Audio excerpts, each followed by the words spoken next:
Hi hookers.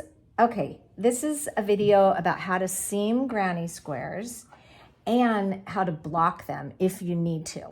Okay, so I'm going to use a hooker you all know and love. Her name begins with an M and ends with an A. Anyway, she made this stunning granny square and she's making a purse. And so what I want to show you, first of all, you've learned this is the right side. Okay, the back side is where she has her end she's going to tie in, and this is her second square. Just fantastic, gorgeous. And then she has a bunch of these for the side. We're going to talk about it for a second. So the first thing you need to do is figure out, do I need to block my granny square? And this one does need to be blocked, and here's how I know. I lay it on the table and I see that I have just a teeny bit of wave, right? And it's, even if I try to stretch it, I'm still getting it, okay?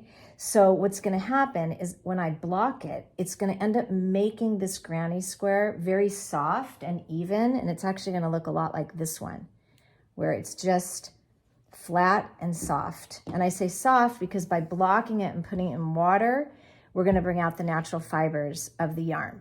So what I'm going to suggest is, before she seams it, she's going to take this panel and she's going to dunk it into some water, and then she's going to get a blocking board or two, and she's going to go ahead and she's going to, after it's in the water for like, I don't know, not more than like 10-15 minutes, she'll take it out, she'll gently wring it, not wring it, okay? You don't want to do that. She's just going to use a towel and actually pat it, is even better, not really wring it, you're patting it dry. Then she's going to end up using a blocking board. When you make granny squares, especially if you're making multiple squares, the blocking board comes in handy because it starts to form your granny square in the exact shape that you want. So all of these little ones that have been made, these would be, my suggestion would be similar to this, is every time you make a square, this I blocked, so it's super, super soft. This was a 12-month, every month you made a granny square. I made 2. Isn't that funny? I stopped after 2. But when I blocked this one, pretend this one's dry, then I go ahead and I slip it over these skewers. They're just skewers from the market. I don't know what they're called. You know what I mean? Skewers, like for s'mores or whatever. And then I slip it on to the blocking board and it stretches it. See how it's going to just match the shape of the other one. This is a blanket, which will never be done. But when I finish it, I'll probably turn it into a purse. They'll be, I mean, as lined up as can be, and we won't have any issue. So in the same way with the squares that you're making, you don't even really have to wet these. You can actually, every time you make one, go ahead and use the lines on the blocking board, right? And now I've sort of blocked it by just encouraging it and stretching it. And then the next one I make, I'm going to take my corners. I'm opening it right up where the chain 1 space is. And I'm putting them onto my blocking. And there we go. Okay, so that's the first thing.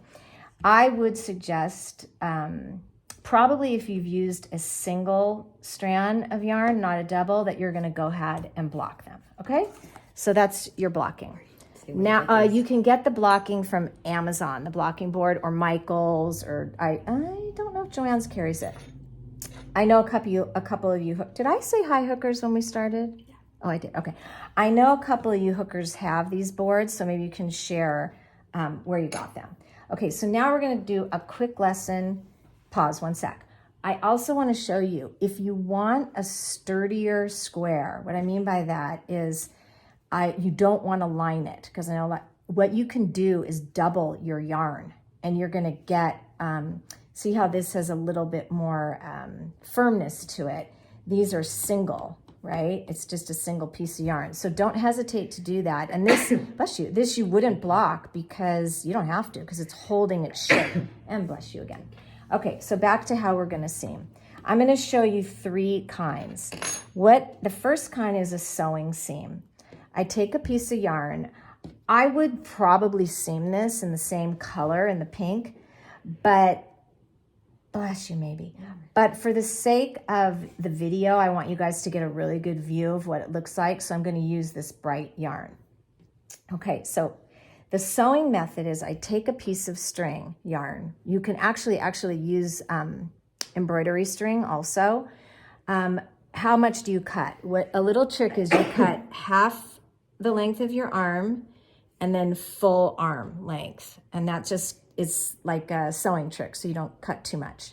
Hop onto your tapestry needle that you have. And the sewing method, I'm gonna say backside to backside. So I pick up my work. So this is the right side and the right side. And I start in the corner, and I actually go under both bars of the chain on both sides. And the first one I do, I leave a tail to weave in later, and I'll show you how you do that. I go twice just to make it really, really secure, okay? Just like that. This one, I'm gonna tuck it in later, and then it'll be on the back side, and I can just weave it in. So the sewing method, what I do is there's two ways to do it. I'm just gonna show you the way I usually do it. It's super simple. I take my tapestry needle and I go under both chains on one side and both chains on the second side, and I come through. It's called a whip stitch. You've probably seen this on other things. And I just continue down the side of the square, doing the exact same thing. I'm whipping the stitch, and you can see that you get under both. I think, if I remember, some of you closed your poncho this way. The key is not to pull it tight.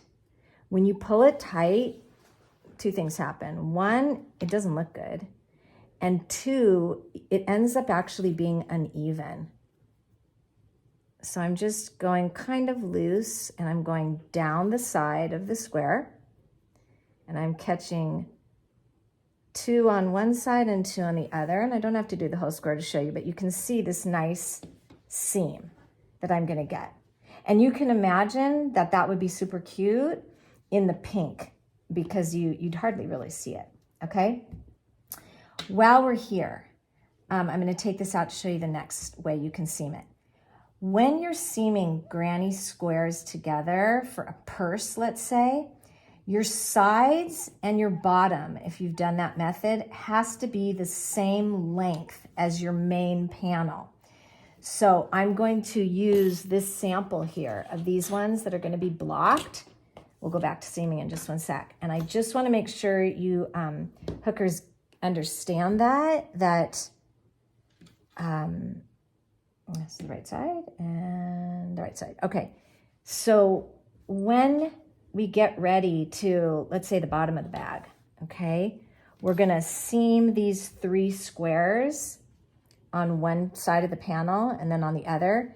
You can see they're running a little short, but maybe not. After they're blocked, you'll probably be okay. You see, that's what blocking does. It helps us. And you could even practice and sort of give a pin right here and then pin it onto the side of the bag to make sure that you're going to be even, okay? I actually think these are going to be okay once they're blocked. I would not do anything else around the rim. So, okay. But I do want you guys to understand, like, this is the side of the bag, okay? So if you run short, okay, what do? This is where blocking. You can block it, right?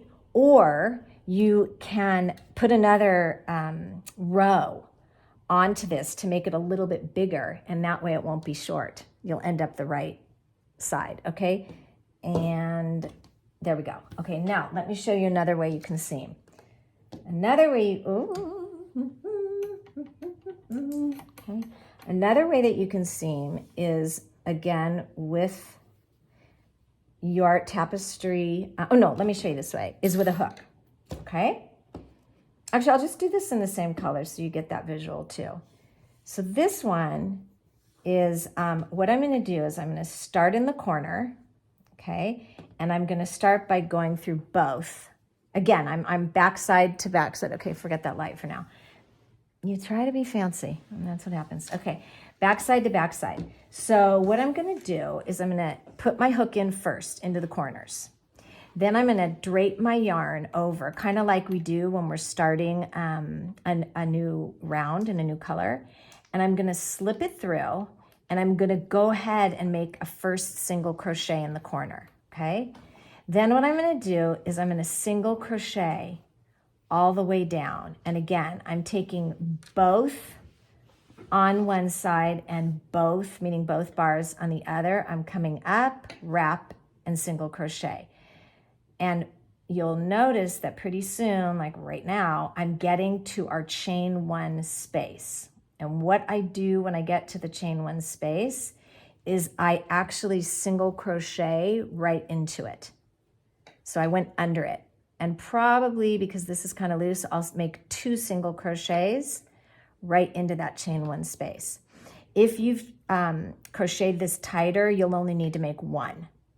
But you can see what I'm doing. You guys all know this stitch is I'm just single crocheting both pieces together. And I'm going in under 2 on one side and under 2 on the other. And then here, let me just do this last spot right here. And now what happens is I get a ridge. And this is more of a textured look. And you can see that if you like that, that's what this is on this bag. It's a more textured, these were all seamed together with a single crochet, okay? And then the last one I'll show you, and like I said, there's so many ways to do this, so, you know, I mean, you can YouTube. I'm just showing the ones that I do. The last way is with a slip stitch. And I start this also in the corner. I just think it's like easiest to start it in the corner, but it really doesn't matter. And I drape my yarn over and I pull it through. And I really like to secure the first one, so I usually will make a little loop. Sometimes I'll go back in. With a slip stitch, what I do is I go into the front loop of the panel closest to me, okay? And I go into the back loop of the panel furthest away. I wrap around and I slip it all the way through. So I go under the front loop. This is also called a mattress stitch for those of you that sew, and the back loop. I go the front loop, or sorry, the back loop and the front loop. Let me say that again. Oh no, now I'm at my side, so I just slip stitch, see? Then I go front loop, back loop, and I'm slipping the stitch. Front loop, back loop, okay? And this one, I like to, I don't really have a preference. I think it's just kind of like what I'm in the mood to do. And the slip stitch looks like that. And you can imagine, like, if that was pink, it almost looks like 2 rows. There's another way, I'm not going to show you, but it's a mesh where you actually can put a double crochet in between. And that comes in handy when you're trying to enlarge your piece of work. Okay, so I think we've come to the end of this Granny Square seaming, blocking video, and that's all.